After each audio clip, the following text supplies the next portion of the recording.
Jesus freak here. Now, in response to some comments I've been getting, and it's hard to tell what side people are on about some of these comments, if they're MAGA, Maple MAGA, American left wing, Canadian left wing, or what exactly perspective they're coming from.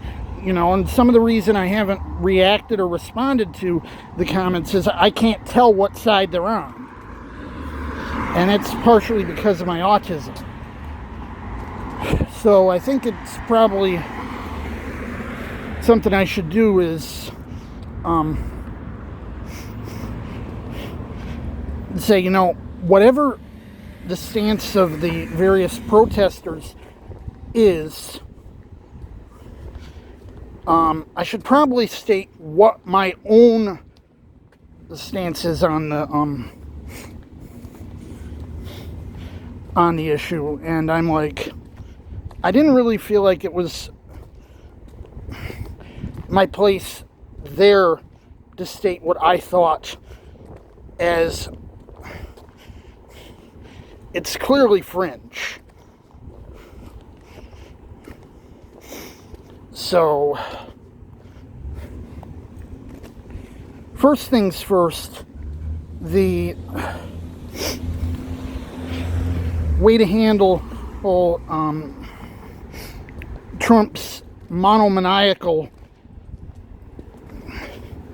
tariff thing. First of all, on the American side, Congress needs to grow a spine. The Republican Party is basically a bunch of Trump sycophants right now, and they'll bend over for him. And too many Democrats right now think that we're still in the era from before Newt Gingrich, and that we can talk across the aisle like the other side thinks they're human beings. Republicans don't consider Democrats human beings anymore. Now, like I said, Congress needs to grow a spine and stop letting Trump assume their power. Additionally, Canada needs to lock America out completely. Complete embargo. Nobody comes in. Nothing comes in. And anyone that's in the country already gets deported. Additionally, anyone who has American citizenship should either renounce it or leave and lose Canadian citizenship. Now, this brings on another belief I have that's considered a bit on the fringe side. And that is, I don't believe that any adult should have dual citizenship in any two countries. I think once you reach 21, you should have to decide which one country you want citizenship in, and renounce citizenship in the other. And if you get citizenship in another country, you should have to renounce citizenship in the country you have it in already.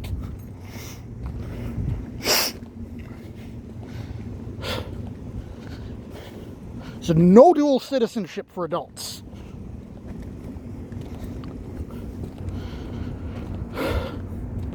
Now, it's killing me that I probably won't be able to cross the border for at least another 12 years, because I've said that I think Canada should shut Americans out of their economy and out of their borders until 10 years after they can prove that the MAGA contingent will never get power again.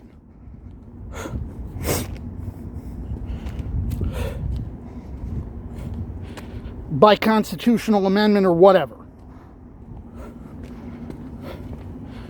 Remember that I'm a Christian. one of the worst things you can be as a Christian is a hypocrite.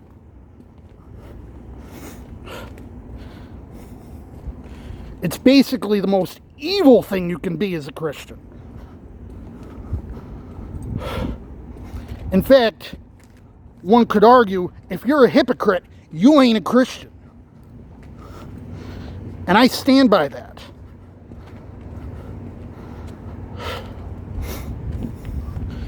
And it's going to kill me. I probably will never be across that border again.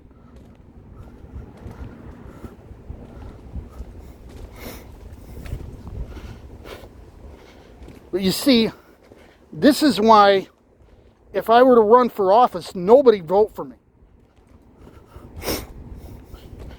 Even if my ideas are plain common sense, most people still consider them fringe.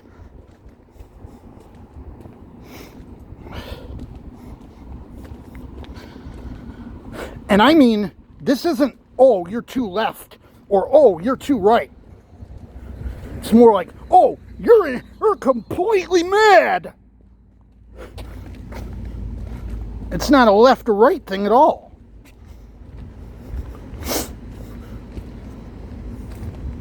Both sides would think I'm loco for that.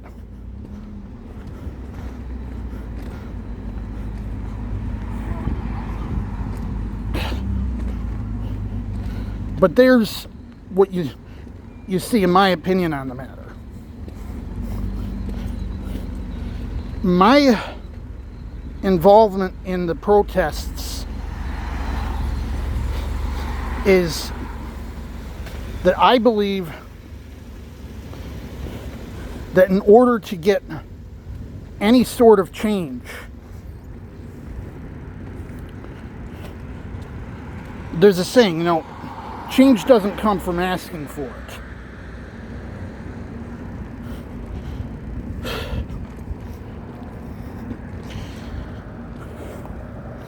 The fact of the matter is, these lunatic right-wing policies are only popular with the lunatic fringe on the right wing. But because they're in an echo chamber, they think that everyone supports them.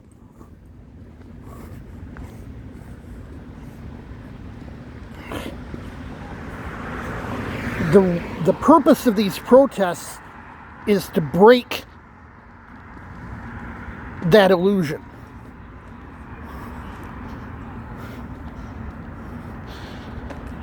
And with that illusion being broken, then cooler heads can attempt to prevail come 2026 or whenever.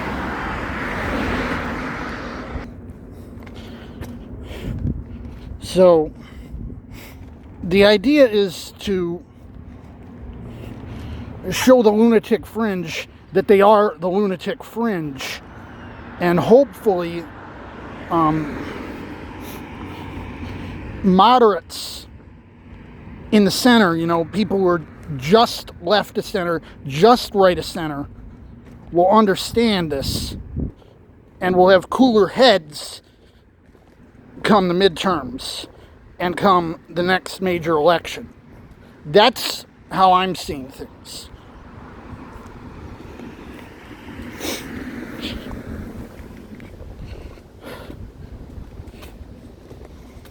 Anyway, Jesus freak out.